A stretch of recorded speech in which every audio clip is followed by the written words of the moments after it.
Parlons de l'Église, justement, cette Église du Seigneur. Chapitre 4, verset 11. Mais, je m'excuse, j'ai amené une Bible dans une traduction sommaire, donc vous ne pourrez pas suivre si je le lis moi-même.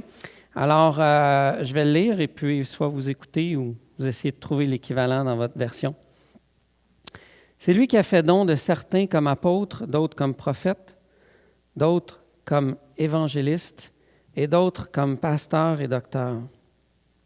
Il a fait don de ces hommes pour les membres du peuple saint soient rendus aptes à accomplir leur service en vue de la construction du corps de Christ. Ainsi, nous parviendrons tous ensemble à l'unité dans la foi et dans la connaissance du Fils de Dieu, à l'état d'adulte, à un stade de maturité où se manifeste la plénitude qui nous vient de Christ. De cette manière, nous ne serons plus des petits-enfants ballottés comme des barques par les vagues et emportés çà et là par le vent de toutes sortes d'enseignements à la merci d'hommes habiles et entraîner les autres dans l'erreur. Au contraire, en exprimant la vérité dans l'amour, nous grandirons à tous égards vers celui qui est la tête, Christ. C'est de lui que le corps tout entier tire sa croissance pour s'affermir dans l'amour, sa cohésion et sa forte unité lui venant de toutes les articulations dont il est pourvu pour assurer l'activité attribuée à chacune de ses parties. Beaucoup de choses là-dedans, on pourra faire une série juste dans les versets qu'on a faits, mais j'aimerais souligner quelques éléments avec vous ce matin qui vous concernent tous et qui me concernent aussi, bien sûr. Paul a décrit dans le chapitre 1 le merveilleux évangile, la bonne nouvelle de Jésus-Christ. Un message transformateur puissant, la bonne nouvelle, lettre majuscule pour l'ensemble de l'humanité à toute époque. Vrai? Il va rapidement, dans le chapitre 2 et 3 de sa lettre, directement dire que cette bonne nouvelle s'incarne dans le sens où elle forme un peuple qui appartient à Dieu, l'Église.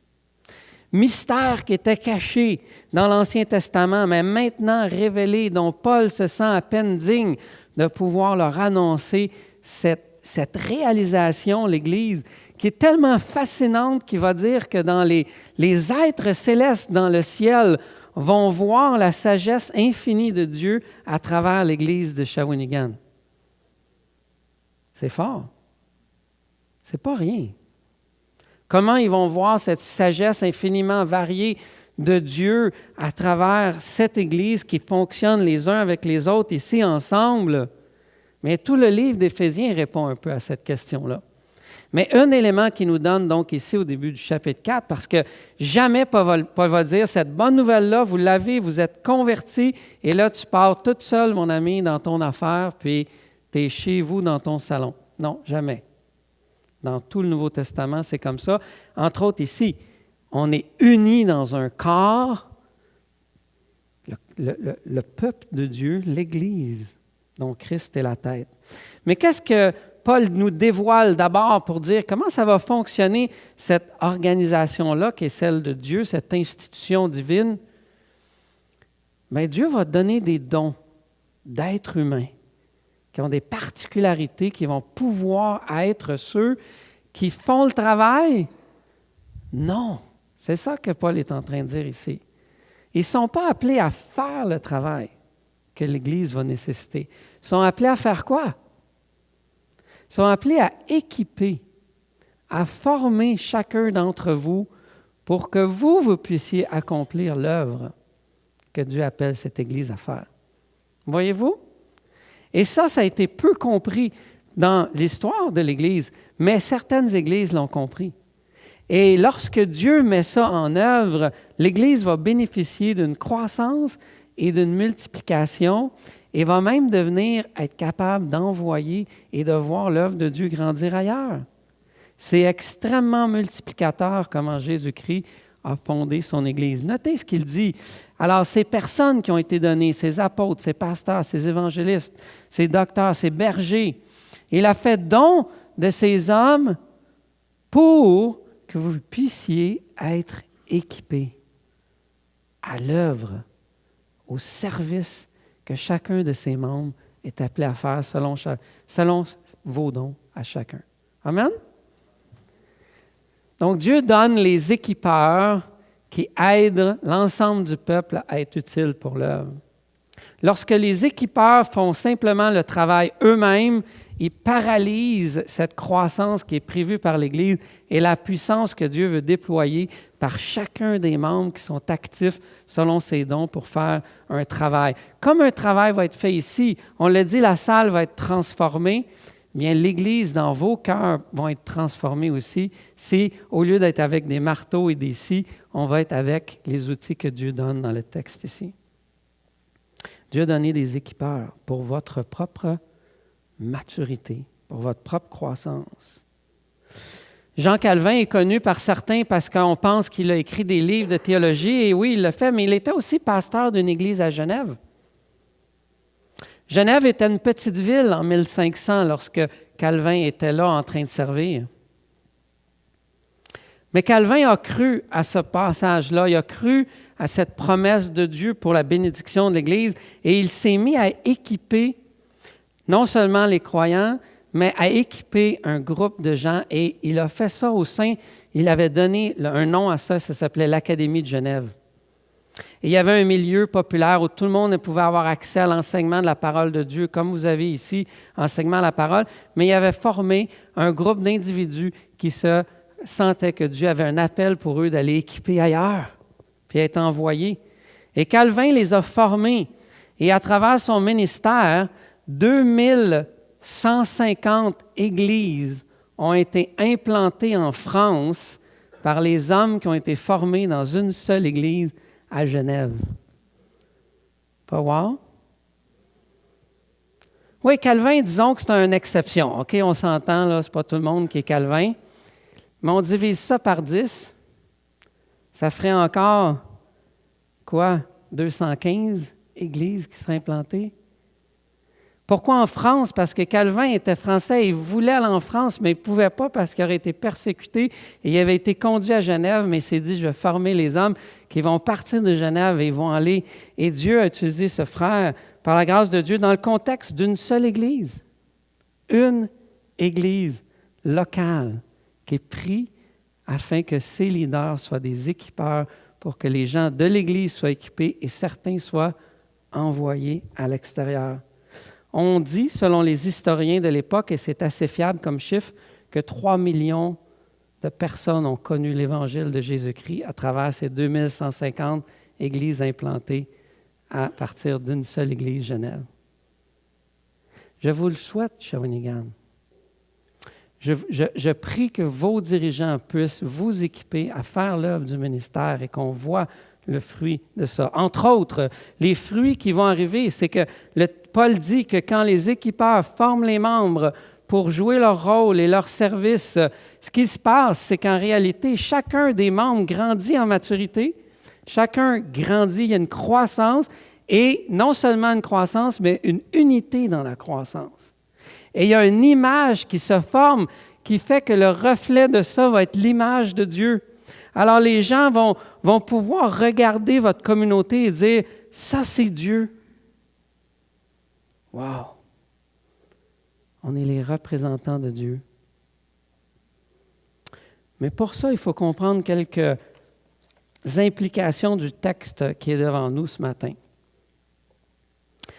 Ça veut dire que si les équipeurs équipent chacun d'entre vous et que vous allez grandir, ça veut dire que chacun d'entre vous est en croissance, vrai? Chacun d'entre vous est en formation pour l'œuvre à laquelle Dieu vous appelle. Je n'ai pas entendu un oui très fort ici, là. Oui? Qu'on ait 20, 17, 37, 77, vrai?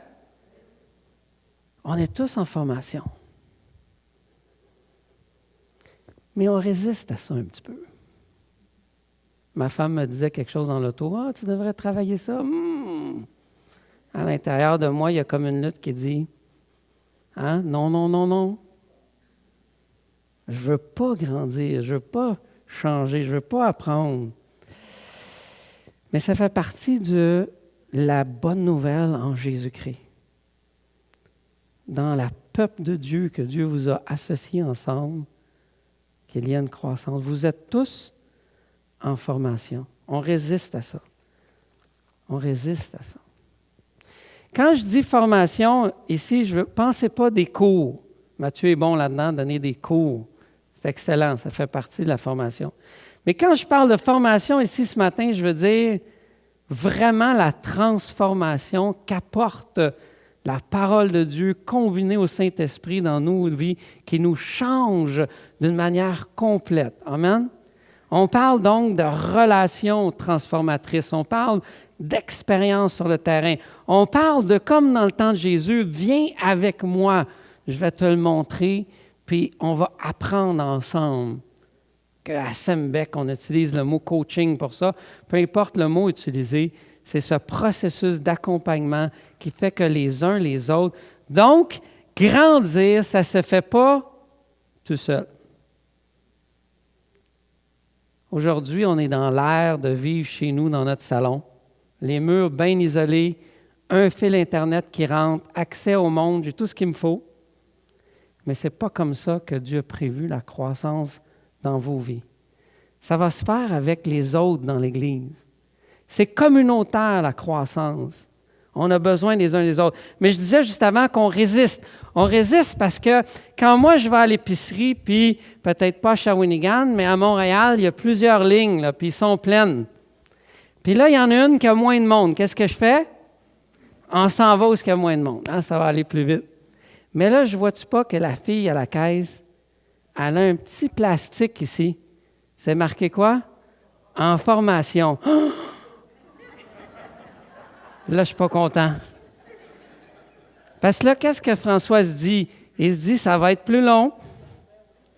Elle va faire des erreurs. Puis quand elle fait une erreur, elle dit, j'ai besoin de ma gérante. Là, elle attend la gérante qui met une clé là-dedans. Puis là. Puis là, tu checkes. Ah, il y a 3 erreurs dans les prix. Tu n'aimes pas l'idée de la formation. On n'aime pas ça. On aimerait ça ici être servi par le meilleur prédicateur, le meilleur garderie du monde, le meilleur accueil, le meilleur café, parce qu'on aime ça être dans le meilleur. Mais Dieu, lui, il a son peuple, des gens ordinaires, qui sont en relation les uns avec les autres, avec des dons différents. Puis je suis en formation. Tellement que j'ai pensé en amener un qui dit « en formation ». Puis le dimanche matin, on devrait se le mettre comme ça, ici, au chandail, pour que quand on se voit, je me souviens que mon frère qui m'a accueilli très bien tantôt, il est en formation. Puis là, les attentes, ils baissent. Parce que là, on est dans une aventure ensemble. Parce que si on s'entraide les uns les autres, il va se créer une communauté d'amour qui va être le reflet de la gloire de Dieu. Pourquoi je vous dis tout ça? C'est qu'il y en a qui pourraient dire, mais moi, je n'embarquerai pas dans ce programme-là de grandir. Mais l'enjeu, ce n'est même pas à propos de toi. L'enjeu, c'est à propos du reflet de l'image de Christ sur terre qui ne passe que par la communauté. Dire non à ta croissance ce matin, dire non à vouloir être transformé par des relations à 2, à 3, à 5 ou à 12 ou toute l'Assemblée, c'est de refuser que la communauté de Shawinigan voit l'image de Dieu être reflétée ici dans cette ville. Amen? Parce que le but de l'Église, c'est la gloire de Christ. C'est que sa tête, son chef, qui s'est sacrifié pour elle, puisse être honoré dans cette ville. Et ça passe par des chrétiens, des équipeurs, des coachs, hommes et femmes, qui vont vous former et qui vont vous amener à la croissance pour qu'on puisse grandir et vivre l'unité ensemble. Et c'est toujours une affaire d'équipe. On vient de vivre les Olympiques, là, pas longtemps. Puis si une équipe gagne au hockey, là, c'est rare que la personne dise « Moi, j'ai gagné la médaille. Toute seule. J'aurais pu avoir pas de défenseur, pas de gardien de but, j'aurais gagné la médaille à moi toute seule. » Est-ce qu'on entend ça? C'est impossible. C'est toujours une affaire d'équipe. Dieu a prévu ce concept-là qu'on voit dans le sport pour l'Église. C'est une affaire ensemble. Et c'est extrêmement relationnel, la vie chrétienne. Et c'est par les relations que Dieu accomplit la croissance en moi. Je vous encourage à choisir une chose. 2018 vient de commencer. Là. Dis-moi, je veux travailler sur une chose dans ma vie. Prends des frères et sœurs, prends une structure qui existe dans l'Église, ou si elle n'existe pas, prends 2, 3 personnes, puis demande-leur d'être avec toi dans cette aventure, d'apprendre quelque chose ou d'être transformé par quelque chose. Parce que c'est pour la gloire de Dieu. C'est pour la gloire de Dieu. Vous savez quoi? Est-ce qu'on est transformé par nos propres forces? Non, pas du tout. Vous savez, on peut avoir une Cadillac de l'année. Les 2018, ils annoncent à la télé, là, ils chauffent tout seuls. Ça s'en vient, les amis. Vous allez aller à Montréal en lisant votre journal. La nouvelle Cadillac, là, flambant neuve, tous les gadgets extraordinaires. Et puis là, il y a le volant, il y a les roues, il y a le moteur, il y a tout ce qu'il faut. Mais s'il n'y a pas une chose, ça ne bouge pas de là. C'est quoi? C'est ça. Si le réservoir est vide, on n'avance pas. Ce que Paul dit, à moins qu'elle soit électrique, mais si on ne l'a pas branchée, elle n'avance pas non plus. Donc, soit des petits électrons qui bougent ou de l'essence, on ne bouge pas. Vous savez quoi? C'est la même chose que Paul va dire dans l'ensemble de son épître ici. L'essence, c'est l'Évangile.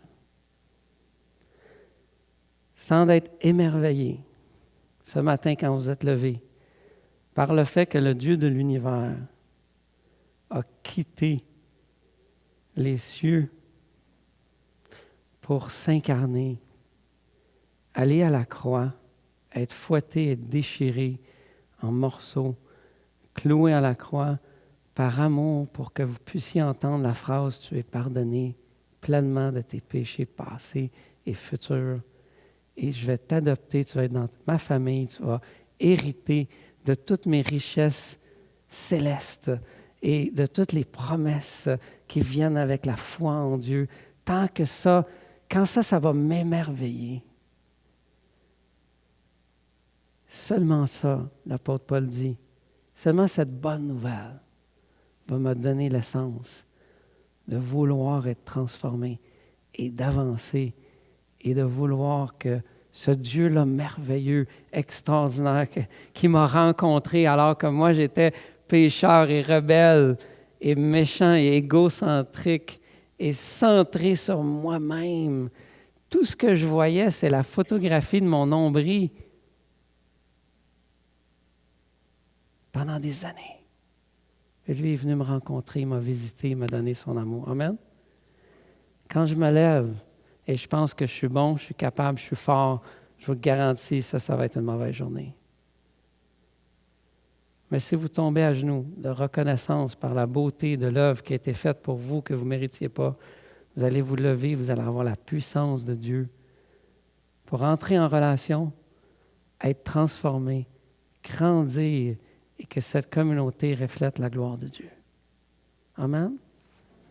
Michael, c'est là-dessus qu'il va apprendre pendant 5 mois pour vous aider et l'aider lui-même à construire cette communauté qui va glorifier Dieu ici, pour avancer de mieux en mieux, comme il a dit. Non pas qu'on rejette ce qu'on a fait avant, on continue de grandir.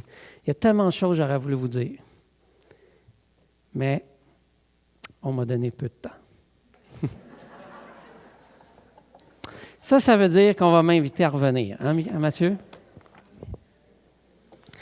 Je voulais juste terminer en disant que c'est une beauté de voir les équipeurs équipés quand ils sont identifiés, sélectionnés, qu'ils sont grandis et que les croyants par eux sont équipés pour l'œuvre de Dieu et de voir la croissance. Retenez une chose ce matin avec le temps que j'avais.